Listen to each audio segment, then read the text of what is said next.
What I want to kind of focus on, and I've got 60 slides, so be prepared. I was told to do my work before I came. The Plains region of North America has been undergoing a lot of decline over a very long period of time. And in the 1990s, there was a sort of a period of turnaround. And I'm sort of somebody that's got one foot in the plains where I grew up and spent a lot of my early career, and then one foot in the Rocky Mountain West or the interior West. And I got out there in 1988 during the Yellowstone fires, and as I got out there, basically the first thing that dawned on me is I'd made a big mistake. The entire region was sort of flat on its back, and the rural areas were suffering, and even the larger cities were suffering. But essentially every year since 1988, it's seen steady improvement. And a lot of this came from just shifting migration patterns. A lot of people moving into the interior West, turning around that pattern that had previously been out-migration and decline. And in the process, as more people came, more income came, more businesses came, all of those communities began to grow. And what happened was this developed in a very sustained way, and we're now seeing thriving communities and really trying to figure out what to do with all the growth. It's a completely different challenge than what we have here in the Plains. But in witnessing this and thinking about the Plains region, I've always thought that there's some lessons to be learned from what's going on there and some application to what is going on in the Plains region. But what I want to do is kind of work through these things. And the bottom line in this is that even though most forces driving larger patterns of change in the economy and society are supra-community, I learned that word from Greg Hayden, supra-community in nature, so much of what really counts in area economic and community vitality is increasingly within the reach of community leaders. It's kind of ironic in a lot of ways as the economy and the world have become more global. The kind of things that can really matter in terms of community economic development potential are increasingly sort of residing in the hands of local decision makers. And that's because the economy has become very footloose. It can almost move wherever it wants to go. And quality communities with quality workforces and quality environments are, for the most part, growing. When you look at the 80s, what these maps are, and I'm going to throw a lot of these at you, but this is the 80s, the 90s, and then since the 2000 census, the black and gray are declining areas. The red and light red are growing areas, and the white areas are kind of neutral. They're not seeing much growth or decline at all. This was the 80s, and you can see in Montana, mostly population decline. Montana lost one of its congressional representatives during that period because of that. You can also see that basically from North Dakota down into Nebraska, Kansas, and further, the high plains of Texas, mostly gray and black. The 80s, a very difficult decade for this area. Then the 90s, and for the Central Plains here, a lot of this decline either slowed or in some cases reversed, but it was still present. But where I was, which is right out in here, we started to see all of this growth. And if you look at this map here, if you look at 1980 for Washington State, most of that growth was in and around Seattle. And then you look at the 90s, and it spread out across the state. If you look at Colorado, the 1980s, it was basically Colorado and then across the mountains there. If you look at the 90s, it was sort of everywhere. And as it went everywhere, it started going into smaller and smaller cities, places like Durango and Grand Junction and what have you, and into rural areas. And then this is the period since 2000. Now, one thing that's going on with this is in the interior West, this area right here, this is now being referred to as the Third Coast. So in the development of the United States, it's First Coast Atlantic, Second Coast Pacific, Third Coast Rocky Mountains in terms of growth and development. But you can see that when we went from the 80s to the 90s, this slowed, but now since 2000, it's reaccelerating. And this is just starting. and it's tied into the aging of the area, and I'm going to kind of go through that, but we're entering another crossroads for the Plains area. This is just doing the same maps and looking at how much of this population change is accounted for by net migration. As the population becomes older, births decline, deaths rise, and what's driving population change is just people moving around, net migration. An older population tends to move around more than a younger population, but you can see most of the decline in the 80s was in the Plains region was associated with more people leaving than coming, and you can also see that's the case here. But what is combining now with this net out migration in the Plains is the fact that with a very old population, increasingly more and more of these counties have more deaths than births. And so now we're into a different situation. What we do at the center is we try to figure out all of this stuff, and we try to bring science to it. And the Ford Foundation paid us to come up with a way of sort of classifying areas within the 22 western contiguous states that would allow us to look at middle places with a little bit more focus and attention than just metro areas versus non-metro areas. The Census Bureau has been putting together numbers for years where they go farm, non-farm. When you go back to the early 1900s, and they went urban, rural, and then they went metro, non-metro. Well, the trouble with that was you were either one or the other.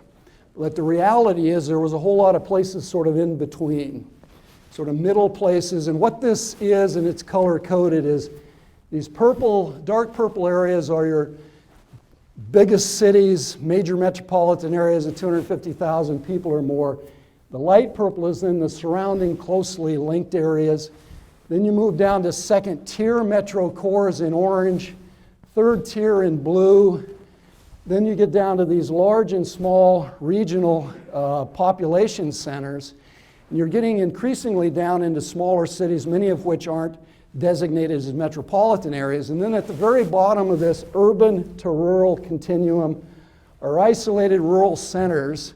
They're just places of 10 to 20,000 people in counties with under 35 population. And then the light gray areas are your isolated rural counties.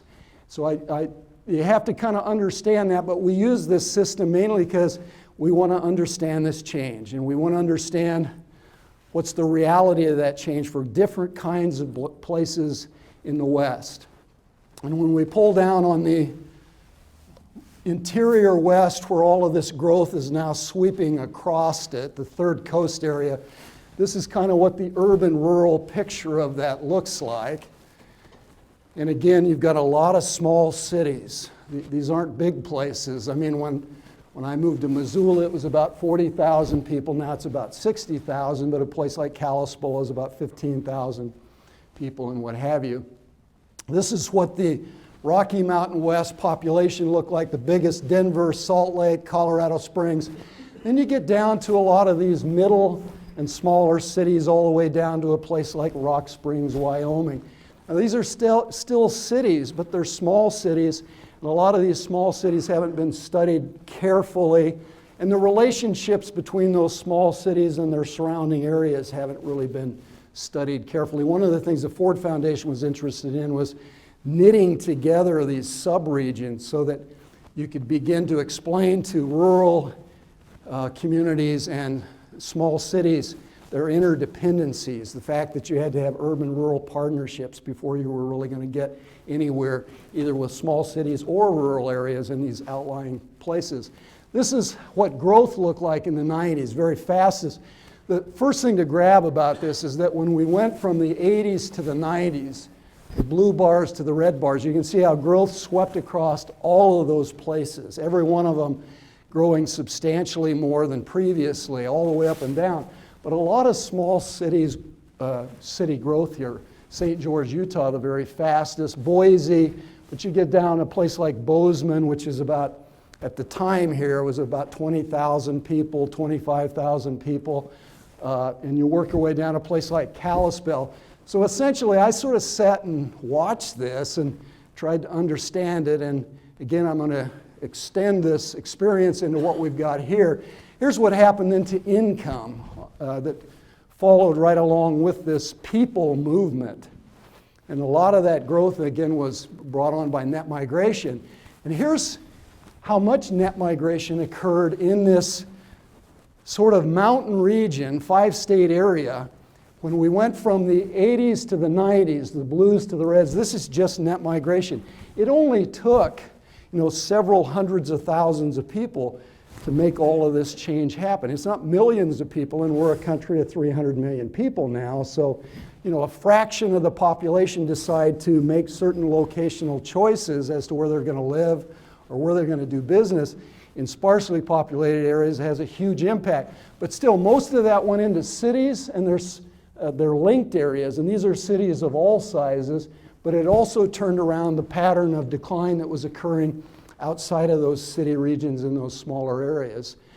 One of the things that was really important in this is the presence of all of the public lands in the United States, the lower 48 states. All of the white areas are private lands, and all of those colored areas are various kinds of federal lands, all the way from Forest Service lands, BLM lands, national park areas, Indian reservations are shown there.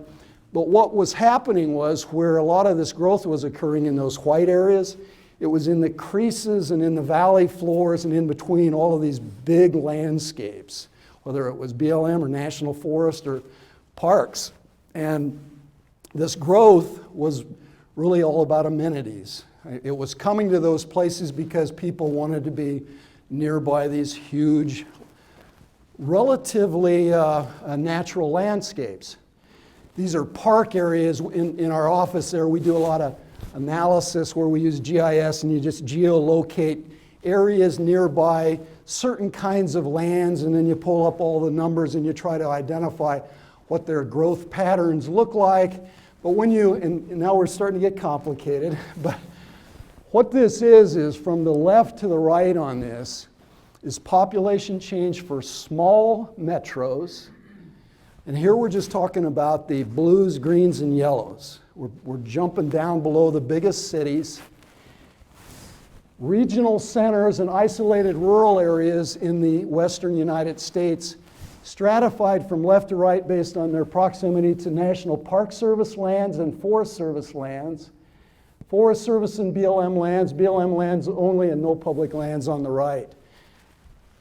And then this is percentage change, and the importance of this is to demonstrate the importance of public lands to what this growth pattern looked like. This is how we sort of understand, well, what was important to all those folks that were coming into this area was proximity to big landscapes, whether it's parklands. And as you sort of drop off this gradation, parks, forests, BLM, no lands, it sort of stops or declines in a steady sort of way. This is then net migration for these same places.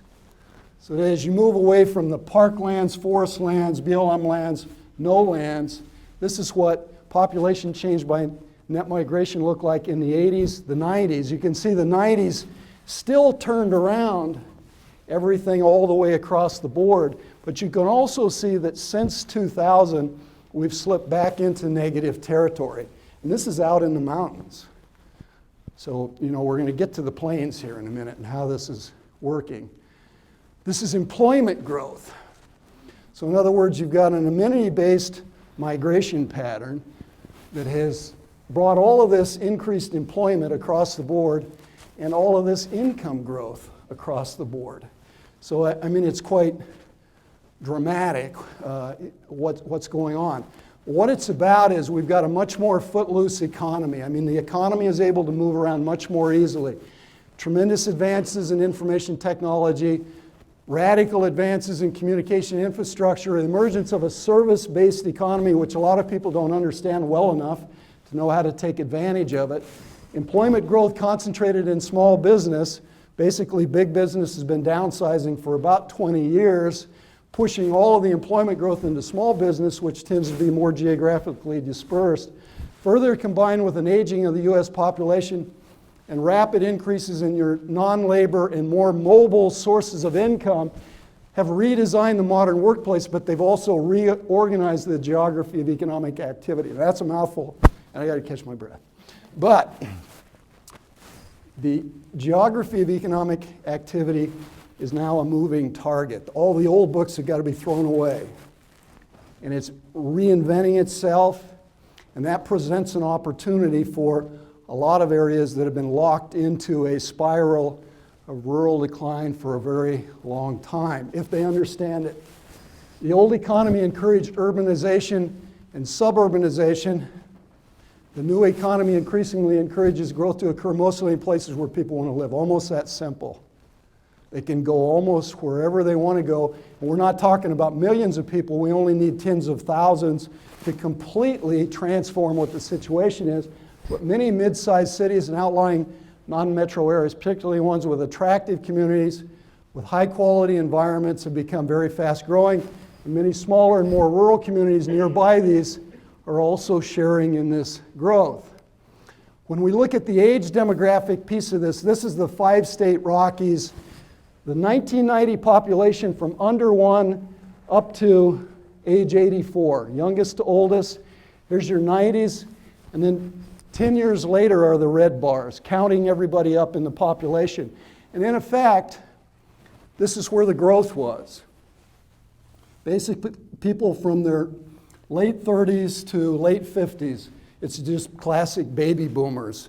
People born between 47 and 63, but essentially, these are the people that are mobile, and these are their kids. So it's boom, echo, big hole between these, between the boom and the echo. Here's the employment growth. Services is essentially what the employment growth is all about.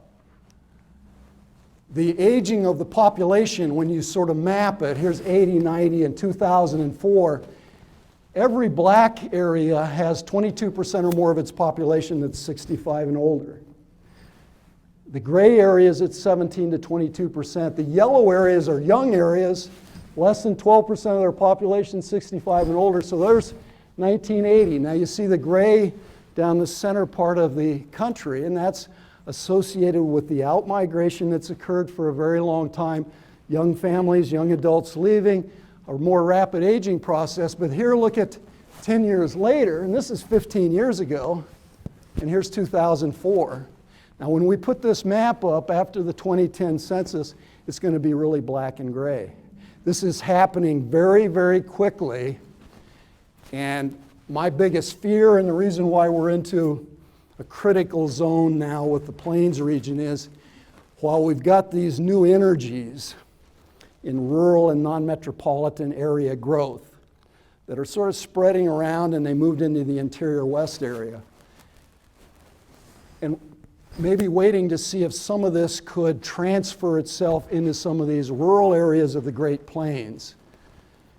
You're moving into a situation where what is going to happen is, and this is growing dependence on non-employment income sources. So this is investment income and transfer payment income. We're moving into an economy. When we put this thing up in another 10 years, most of these counties will be gray and black, meaning the black ones get half of their local income from something other than local jobs. See, that's how this is changing so quickly. And it's fluid. It's fluid so that it can transfer into new places very quickly. But what increasingly counts in how this is going to work, and if you study these patterns, is the quality of your community. Infrastructure, schools, neighborhoods, the quality of commercial development, streets, parks, art, cultural amenities, energy, vitality, multidimensionality, the quality of your workforce. We're moving into a workforce squeeze throughout North America. Within about 3 to 4 years, the biggest problem across the country will just simply be in finding enough workers. We're into 2% or less unemployment throughout the interior West. People can't find enough workers. And a lot of this is happening before that big baby boom group has moved into retirement. The front edge of that is 61 in January. So this is all in front of us, but it's going to hit very hard and very fast. The quality of businesses and the quality of your surrounding environment, not just parks and attractive, well-planned neighborhoods, but downtowns, commercial districts, landscapes, natural amenities, streams, lakes, watershed and riparian areas, mountains, all of this stuff, grasslands matter. When Omaha is going to do redevelopment on the riverfront, they do all of these things. And these same propositions have to translate into rural communities and middle places, places that are between our very biggest cities and our most rural areas. So then again, when you look at this rapid growth, and if you look at a place like Montana, what's happened to us is in the western mountain area, and you just take where are the Rockies and divide Montana up. Montana is one of those places that it's a state, but it's really about 3 or 4 or 10 different regions.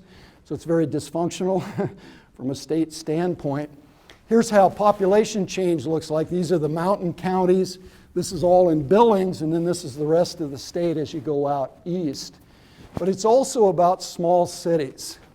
All of these cities are relatively small. You go out just 40 miles, and these are the populations that you have. Our problem is that we don't recognize the value of small cities as an economic development engine. How do you put that together and make it work for you? And a lot of rural areas don't yet. But when you then break down a place like Montana and these city centers, their surrounding areas, and then the isolated rural areas, this is what population change looks like. So it really needs not only amenities, but it needs small cities. But as those small cities see some of this, these are the counties that are nearby those places, and this is the rest of the state that's more isolated.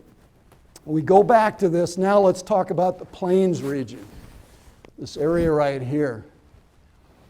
One of the things that we find is that if you just go across the border into Canada, this is decline.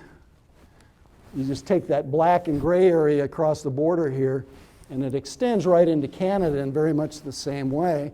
And this is growth, which is just an extension of that Rocky Mountain region into Canada. Lands and ranches are the biggest defining feature. Over here, if you put it down on a map, you have to identify all those public lands. Here, it's primarily these darkest counties here, 90% or more of their land area is farm and ranches. And then you just work your way down from that. The light area is less than 10%. So we know it's about farming, ranching, and agriculture, this area. This just looks at economic dependency of different areas of the United States. Every black area here is a county that has $20 million in gross agricultural marketing receipts for every $20 million in personal income. We're not looking at net income, we're looking at gross, because if it's gross, they still spend it, it still has local economic effects. But agriculture is a big part of what's happening here and the process of change. Here's the financial conditions of a 3-state area, North Dakota, South Dakota, and Nebraska. If you look at this, what this is this green line up here is all cash marketing receipts over a 30-year period, back to the mid-70s, adjusted for inflation. So we went from $25 billion in gross agricultural receipts, adjusted for inflation back in the late 70s, to about $21 billion in the late 80s, to less than $19 billion in the late 90s, and then back up to about $20 billion in 2004. The red line is what it costs to produce it. And so that's the tenuous nature of agriculture in terms of, from a financial standpoint, wherever that red line is above the green line, you got back more than you spent. And wherever the red line is above the green line, it was just the reverse. You spent more than you got back. The bottom of this is farm program payment income and then other miscellaneous income, off-farm stuff that comes to agricultural producers. This then is year-to-year ag profitability with and without these other income sources. So this one here is without those other income sources. This was the farm crisis years. We had a crisis here, but nobody paid a lot of attention to it, because the last one, when we paid a lot of attention to it, we didn't get any place. A lot of hand-wringing and sore hands. And you just sort of when it came this time, it was kind of like, oh, we did that. Let's see what happens. Now it's working its way back out, and more recently now you've got $4 corn, and there's a different thing going on here. But here's the ag production costs, how it's being spent. The single biggest cost factor is capital costs, interest on loans, machinery costs, et cetera, et cetera. This is where we got those cash marketing receipts, livestock, and all crops.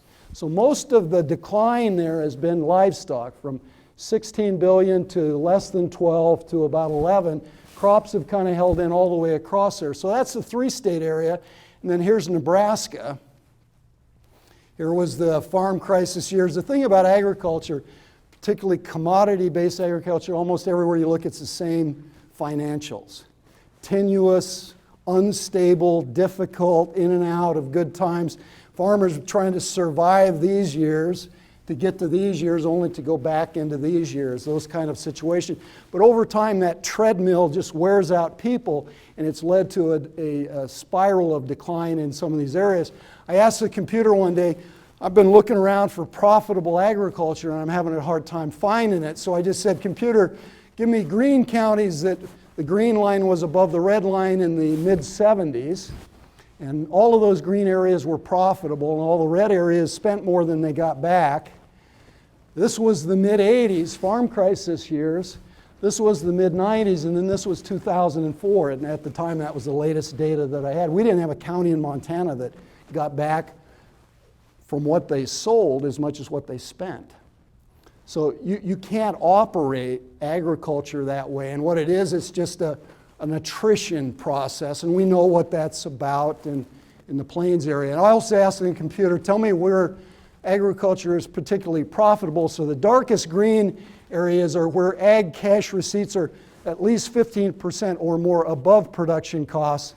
And that's all of these dark green areas right here. One of the things is you can start seeing patterns to this. And I drove over here and I said, what's going on? Well, that's the Willamette Valley, and you drive through there and they've got ostriches and wineries, and wherever they're making food, they're making money. If you're making commodities, it's hard pressed. You know, if you got to produce 1,000 of them at a few dollars a bushel, it's really hard.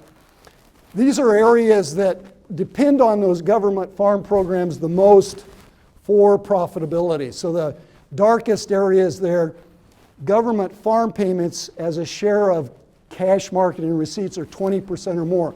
So cotton, wheat, corn, soybeans, rice, those are the kinds of areas that emerge there. So again, you look at this Plains region, particularly as you go north, not only is it in a tenuous financial situation, but it's very dependent on these farm programs, which in and of themselves are very tenuous. We never know what's going to happen with those. This is just looking at what areas that, whether they're primarily cattle receipts versus primarily crop receipts versus a mix of crops and livestock. So dark brown's primarily livestock, green's primarily crops, and then the light brown is a mix in between, and you can get a sense of what that pattern looks like. Now we drop down and we look at the population distribution of this Plains area. Now all we do is we just tell the computer to put on a map where people live, and each dot is 60 people. And you can do this with some precision with census data. So I mean, you can see the Twin Cities and all of that growth around there. You can also see that when we go from Nebraska up, it's much more sparsely populated. It's a different situation.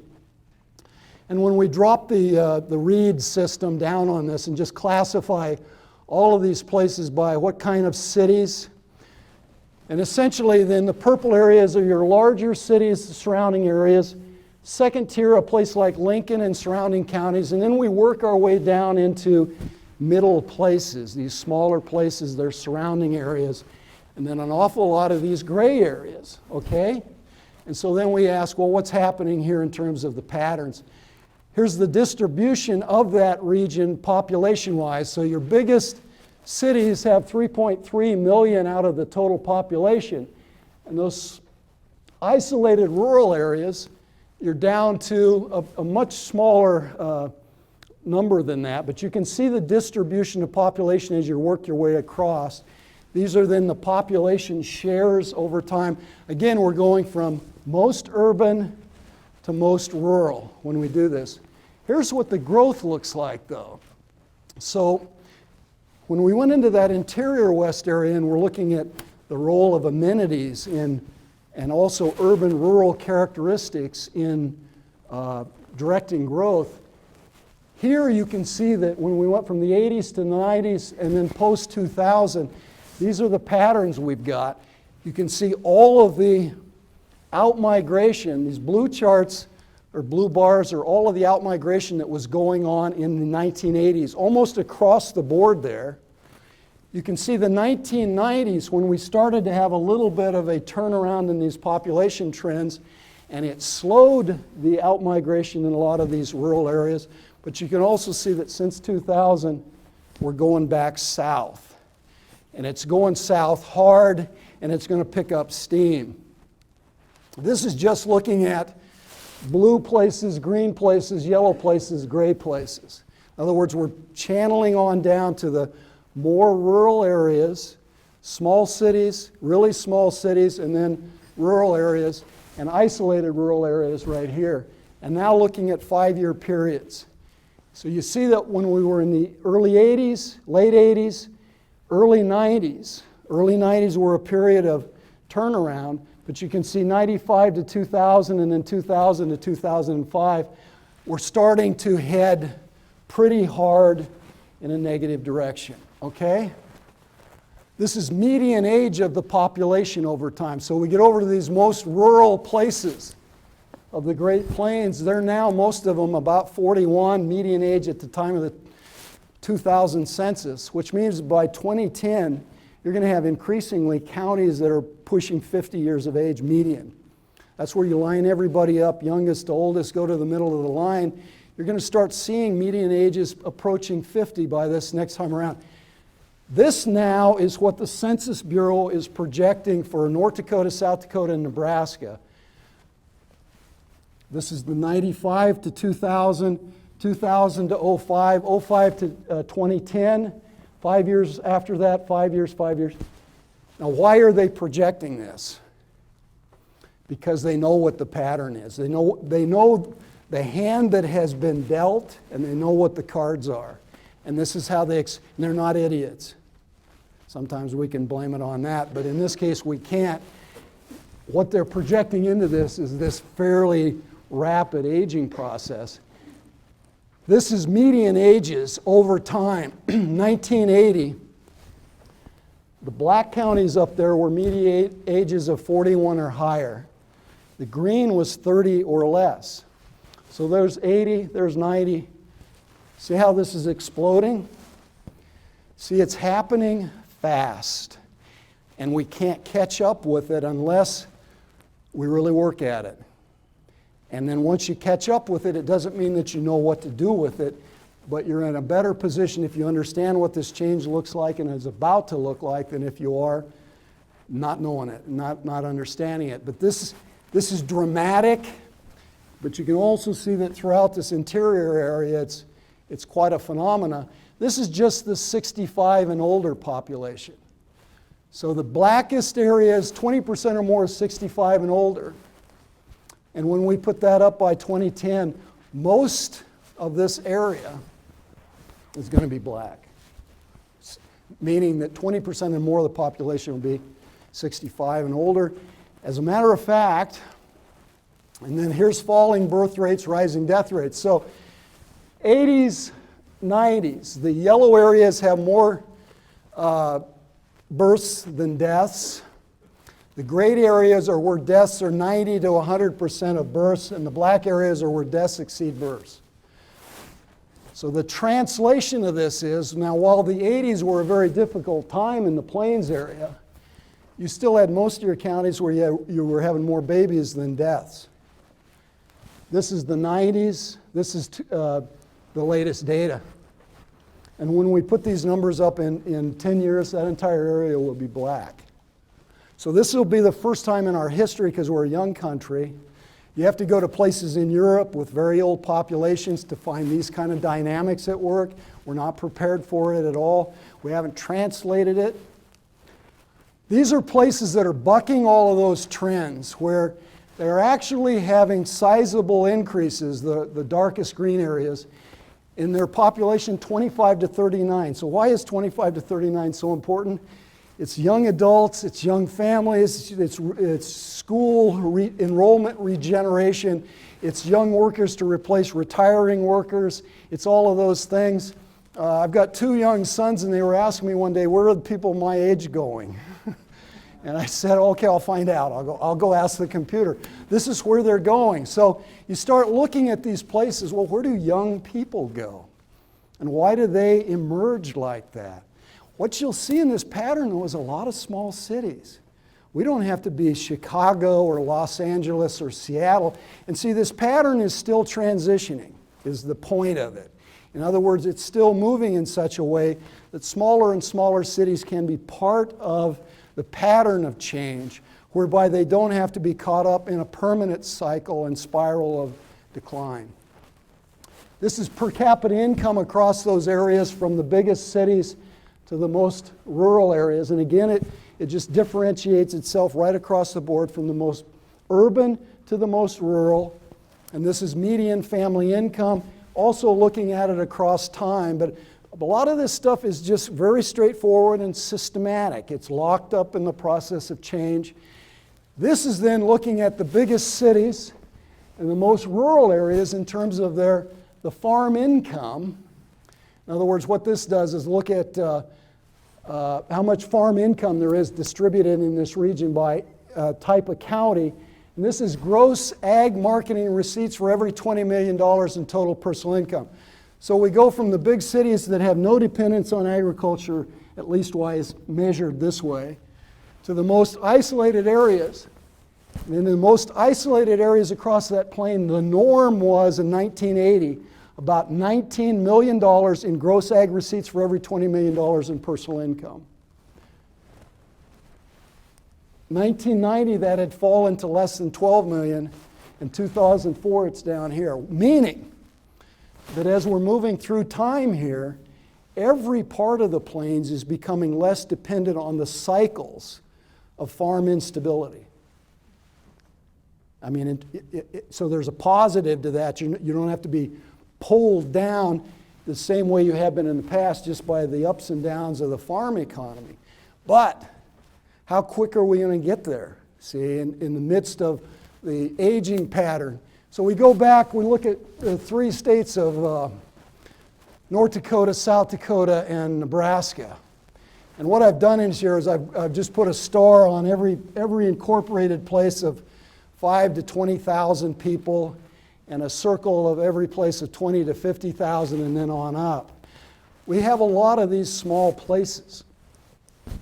And what we've got to do, if we're going to harness the change, the emerging pattern of growth in the West and in the United States, is we've got to come up with really reinvigorated, redesigned, re-energized strategies to try to turn the direction in some of these middle-sized cities before it's too late. Because it will be. In other words, as this aging accelerates, and these places, this is the urban-rural mix of it. This is how the population, this is the Omaha area. No, we're still in a 3-state area. Let me jump to Nebraska. The lavender bars there is a 7-county area around Omaha. That's this area right here, just on the Nebraska side. The orange ones here are the 8 counties in and around Lincoln. The yellow areas are 4 smaller cities: Grand Island, Norfolk, Scottsbluff, North Platte. The yellow areas are areas nearby those small cities. Let's get to it. So in other words, they would be all of these yellow zones and these zones, okay? And then we'd also pick up a few of these that are nearby Sioux City. But here's the population change for these now. The gray ones are the 42 isolated rural counties of the state. This is the 80s. This is the 90s. And you can see that in the 90s, all across this area, we had an improved situation in terms of population change. We went from these percentages, in other words, places nearby, or small cities, places nearby small cities and rural areas, all were sinking into lower and lower population levels through the 80s, those difficult ag times. Every place except the isolated rural areas grew in the 90s. And then this is 2005, and we're slipping back. Areas nearby small cities are now slipping into negative territory. As a matter of fact, when you look at these 42 gray counties right here, only one of them since 2000 has had an increase in population. Every other one is losing population. And there's probably 7 or 8 of those that have 15% or greater population declines in 5 years. By 2010, those are going to be 30, 35, and 40% because it's accelerating. It's not linear. This is accelerating in what's going on here. This is the population pattern. 1990 versus 2000, that Three Plains area, this is where all of the growth was. Here's their kids, and here's all of those closed schools. Now, as these people keep moving forward, this is 2005, this is the boomers moving toward retirement. Look what's behind them. See, we don't have nearly enough of this to regenerate this. But this started to regenerate. It started, but it's only going to be as good as what we retain and what we attract in the young adult category. Here's the projection. This is the 3-state area. The 65 and older population is shown in gold here, and the school-age population is shown in blue. And when we start in 2005 and go forward, after 2015, virtually all of the population growth of the entire region is 65 and older. These are current projections, March 2005 Census Bureau. Are you prepared for it? This is population in Montana or in Nebraska. Boomers, the gap, Echo kids close schools. And here's since the 2000 census. See, is this enough? Is this enough to rebuild those communities? It isn't. So you have some choices ahead of you. There's some positive things to work with in the change that's going on. Nebraska hasn't really stepped up to pursue aggressively what some of those things are. This is a projected population for Nebraska only.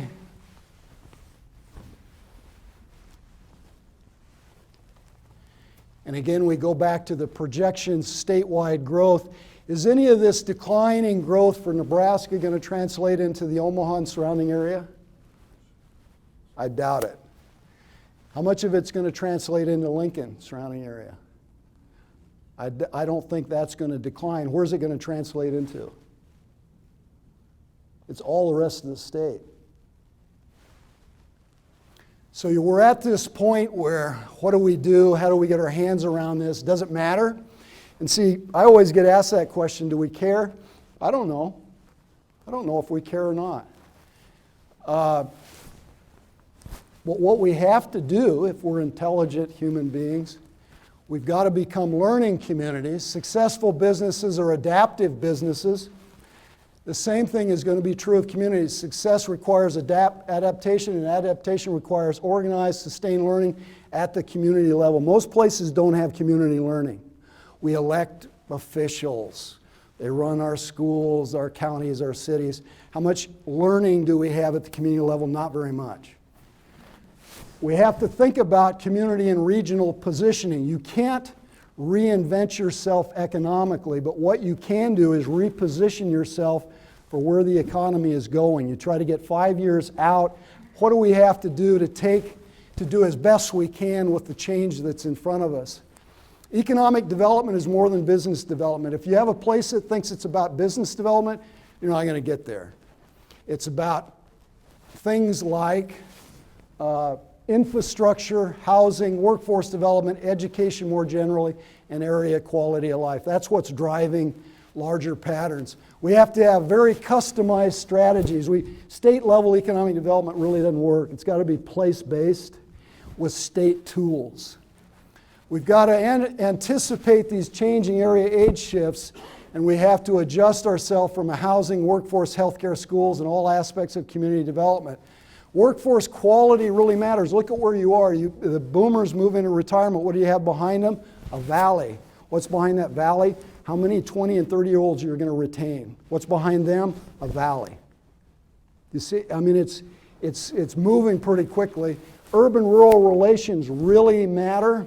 If you've got small towns fighting with urban neighbors, that's a prescription for self-destruction. You've got to knit together some very healthy urban-rural relations. But community quality really matters.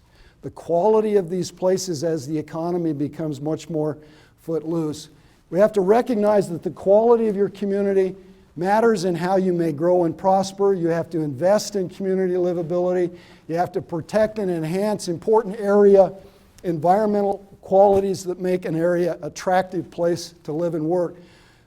I saw this report, and is Don Nelson still here? There's the quotes right here, Don. This is from the Natural Resource Amenities in Nebraska Economy. This was done in August, but they said the economic forces underlying amenity-driven growth are powerful. Spatial differences in amenities account for about half the interstate differences in job growth. I mean, I've tried to illustrate to you when we go from the interior west to the plains.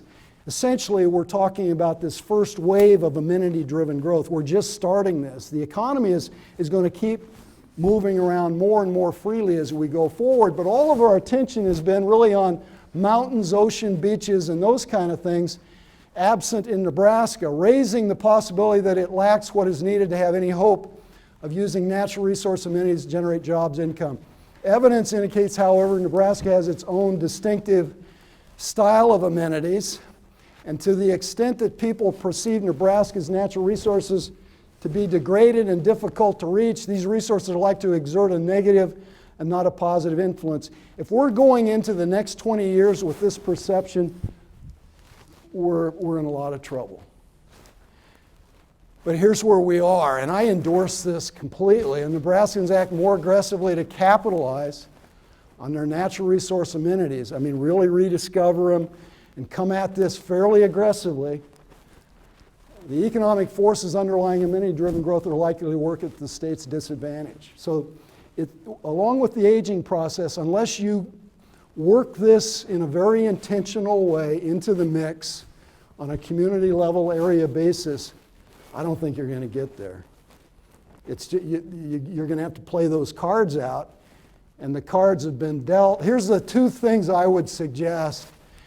And I was talking to the guy at the World Herald yesterday from the Minneapolis airport, and he was telling me, what are you going to try to convince people? I said, I'm not going to try to convince people anything. I'm just going to say, here's what's happening. And I spent 30 years looking at this, and here's where I'd put my money if I was going to do it. If these rural places matter, that's the first question. If they don't matter, then everything's fine. If they do matter, we need some very focused strategies on middle places in middle spaces. That's cities that are somewhere between your biggest ones and your smallest towns and villages that are in these creases between urban and rural. And we're going to be able to maintain and probably enhance and rebuild a few lifelines into these rural areas. We can do that. I don't know if Nebraska will do it though, but it could. It could do it. If we can pull a few of these out of the spiral of decline and begin to more intentionally harness some of the emerging factors and forces in rural growth, we can build lifelines into a few of our rural areas and use lessons learned in this very focused and aggressive work in assisting then other rural areas in the state. I actually think this could work. I just don't know if the commitment's there or if there's any feel for how to target and focus some of the programming. The other strategy is small places in big spaces, and in a few truly big spaces with regionally, nationally, and potentially internationally significant environmental features and attributes, i.e. the Nebraska Sandhills. Devise and pursue in full cooperation with willing landowners and small area communities new strategies for rural renewal tied to more intentionally and more fully harnessing the power of those area amenities to entice people to come and to make communities in the area more interesting and enticing places to live. And you're only talking about 10 or 20,000 people to actually reverse those trends. And it's 10 or 20,000 people that can live wherever they want, whether they're young or old. That's the direction that we're going. So when you look at these kinds of middle places, all I did was drop into Nebraska, South Dakota, and I'm almost there. I'm getting to the end. I know I go through a lot of stuff, but these are the middle cities in Nebraska. If we drop down below the Lincolns and the Omahas and their surrounding areas, and then just below those four other cities, Grand Island, Norfolk, Scottsbluff, and I forget the other. Here's what you have: Hastings, North Platte, Norfolk, all the way down to Falls City there. What I did was just identify in blue the ones that I thought were kind of in the middle spaces. I would just run hard with about 4 or 5 cities that want to step up, that want to put some of their own resources, their own talent and energy into this, invest about $6 million in each one of those over 5 years, and harness the growth patterns that are going on in the West in an attempt to sort of reverse what's going to happen here otherwise. It's built in. These are middle cities in South Dakota. Here's North Dakota. But when you look at some of these, Alliance, this is the city of Alliance. Here's the surroundings of Alliance. Here's Chadron. So as you move away from Chadron, you can move into the Sandhills area. What you find is that people like these landscapes, but what kind of landscapes and what kind of communities are going to attract these people and these businesses? Here's York. Here's Lexington, McCook, and Hastings. You're going to have to look at, is this important enough to us to figure out how we can integrate some of this amenity work into these landscapes? Right now it's not there. It just isn't there. So while these small cities have viability in the emerging patterns, the landscape features haven't been combined with it. Not all of it, just parts of it, pieces of it. I'm all finished.